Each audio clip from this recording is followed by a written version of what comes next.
Questions are pushed on you almost too much that it's hard to figure out exactly who you are? You guys can answer this, even if it's yes or no. No. No? No? Why not? Sometimes.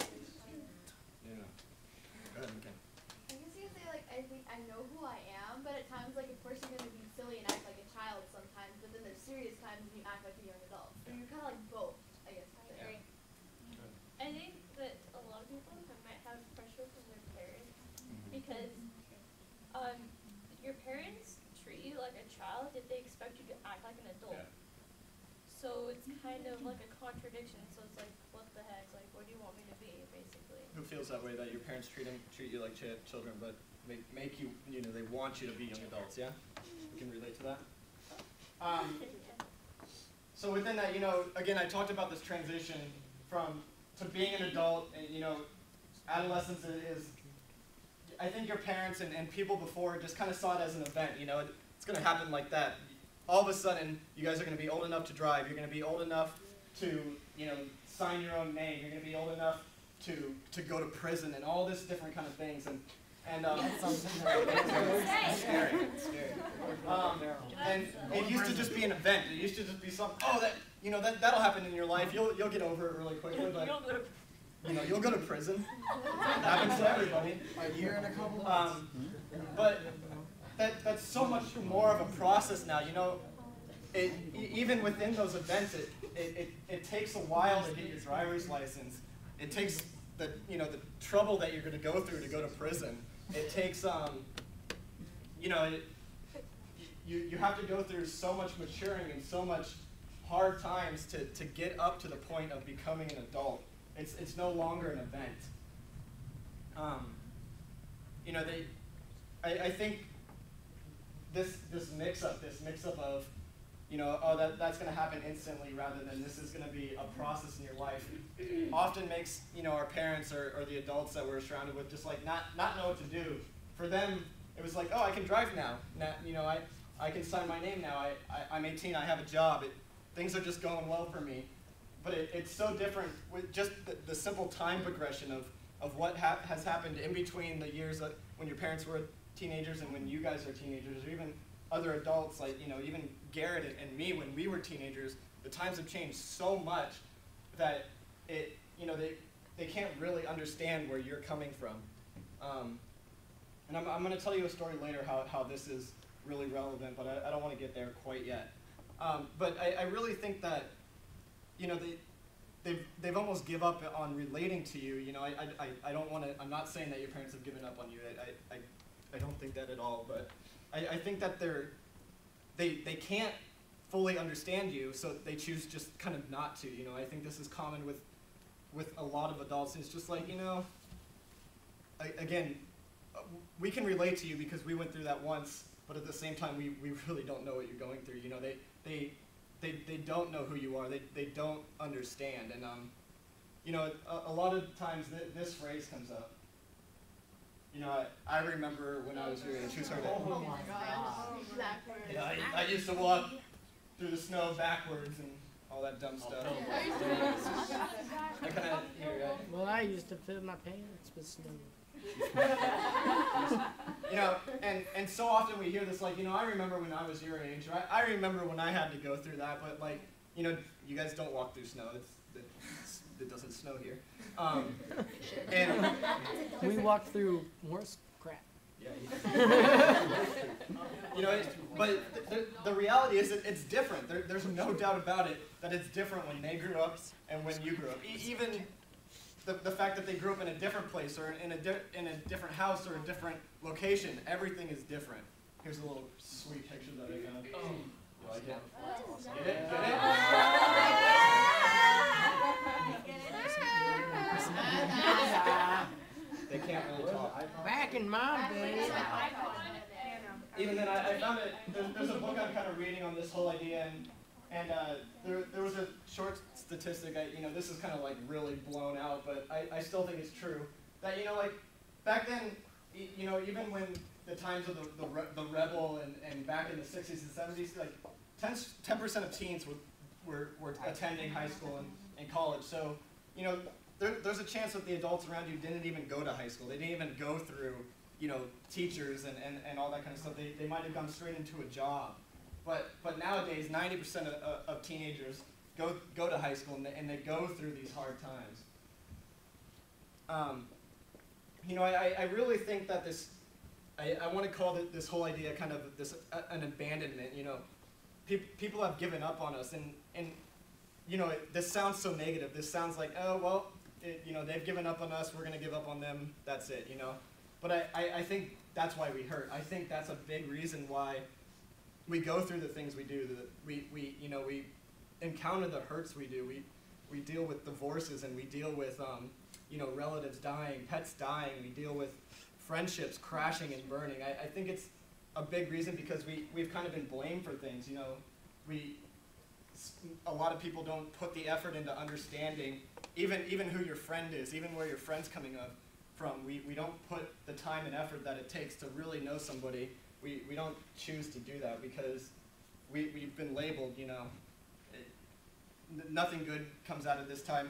We've been labeled that we're rebels, and we've been labeled that, that this is just a rough time in our lives. But I think if we can begin to kind of turn that thinking around, there's a good chance that, we're not going to be abandoning each other anymore, that when we are parents, we're not going to be abandoning our children and just telling them, oh, you'll deal with this. I went through it. You're going to go through it.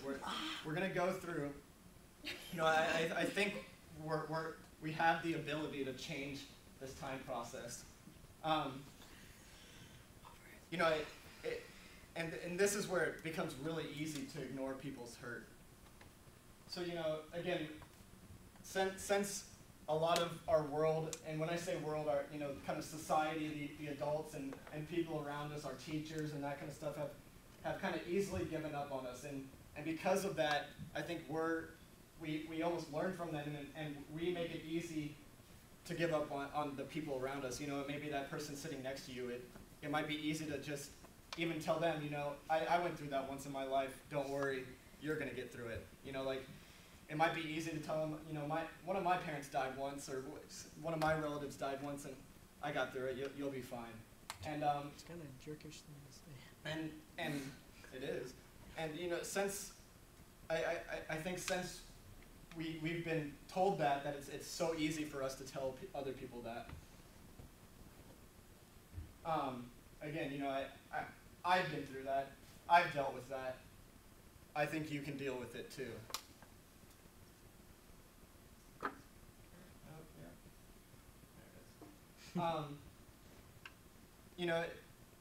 So often we're kind of pushed with the whole media thing, MTV, the whole media revolution, the social networking. We're kind of plugged into what society is. There's a fine balance between kind of the secular world and church. And as I said, the secular world, I mean society, the world where we go to school, the public school, and the things that kind of can influence us, maybe in a negative way, but even in a positive way too. But I think since society has given up on us, society has labeled us as rebels, society has told us who we should be, we just fall into that. We give up. We say, okay, that's who I'm going to be. Again, we're tricked into thinking that. Going on from that, I think we're kind of, again, we're tricked. We're being told something that really isn't going to happen, and we're tricked into thinking sometimes that we're helping people by saying those, I've been through that, I've gone through this before, I've hurt that hurt, I know what your experience. I think we're tricked into just saying those lines and thinking that we're helping somebody. A good example. Go ahead. Well, that's actually one of the worst things to do, because you take the attention off of them and put it on yourself. Yeah, and I do think that's like one of the main causes. Just like, go ahead. Okay. Also, everyone's a different person. If you're like a really strong person, it's okay to get through it. The person you may be talking to may be like a really like sensitive, really like weak person, and they need the words to build them up to make them stronger instead of I know how you feel, you'll be fine. Yeah, and that's kind of really what I'm getting at is that, and when I get to these steps, there's such a simple, easy, like, hey, tell me why you're hurting. Tell me what's going on in your life. Just even those simple words, rather than "don't, you'll be fine, don't worry." Those simple words might be the solution. So we'll keep going from here. Here's a quote that I got from the book I'm reading, and I'll read it for you. It's kind of hard to see. It says, and this is a high school student's quote. It says, "I can't even find someone to talk to who knows what I'm feeling. My parents are always say that they know how I feel, and that they have been there. But times have changed. They don't know what I'm going through, so I'm forced to keep my feelings bottled up inside. Sometimes I just crack. I get onto everyone I am around. I hate it. I wish I could find someone to talk to who knows and understands me." You know, that the simple. I wish I could find someone to talk to me and knows who I am and understand me. Those are such simple words. I mean, who thinks they can talk to people? You should all be raising your hand because you've done it today. You know, the simplicity of just reaching out that extra, you know, that extra like pinky or whatever, just to say, you know, what is your hurt? Why do you think you feel this way? And I think that can make a world of difference. I have one more quote to kind of to make this a little bit more relevant. "I've always been prone to episodes of extreme loneliness and longing for a place where I could feel safe enough to let down my defenses. Because I was extremely outgoing and energetic little girl, adolescents," well, that does not make sense. "No one would ever guess how alone I ever felt. I was the girl who was always surrounded herself with people from all groups, as teenagers love to place people in. But something has always felt like it was missing. Every so often this hole pops in and it creates a pit in my stomach, and I can't stay anywhere, and it can stay anywhere from a couple hours to a couple of days. I've never been able to pinpoint exactly this emptiness begins, and I try, as hard as I may try, as many friends that I may have, and acquaintances in my home life, in my family, I could ask for. Sometimes I just feel like I need somewhere to belong." And again, this is another high school student. You know, that I feel like that hole could easily just be, you know, somebody hasn't invested in them a long time. Somebody hasn't sat them down and asked them how they really were. You know, asked them beyond the, you know, "I'm good." Asked them beyond the question that they answer first. You know, I think it's so easily just to put kind of a face on and ask people how they're doing, but not mean it, and act like you care because you want to get to the next place you're going, or you have something else more important. But the few seconds it might take to kind of fill in that pit that they're feeling, the few seconds it might take might mean the difference. So you know, I kind of think I have the beginning to the solution, and you know, I'm definitely not the person who's going to solve the world's hurt. I'm not going to, you know, I'm not going to create world peace or anything, but I kind of have the feeling that if we take a few simple steps, there's a possibility of us beginning the change to where we don't have to tell our children that, you know, it'll be okay. We don't have to tell our friends that, you know, I understand what you're going through. It'll be fine. We don't have to ever hear those words come out of our mouth again. So, guys, go ahead and grab your Bibles if you have them, real quick. Anyone want a Bible? Bible's in the back. Bible's in the back. Bible. It smells good.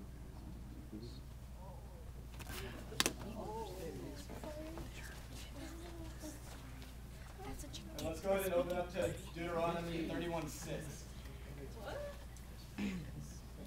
You've never heard of that? Fourth chapter. I'm so glad everybody has Bibles. I got a Bible. Good thing I put it on the Deuteronomy what? What? Hey, I found it. I'm so uncomfortable. All right, does somebody want to read this for me? This was bad all Get someone new to read. Somebody new? Left side. Kim? Karina, do you want to? 31 what? 6? You want to? Yeah. Go ahead, Nick. Okay. 31 6.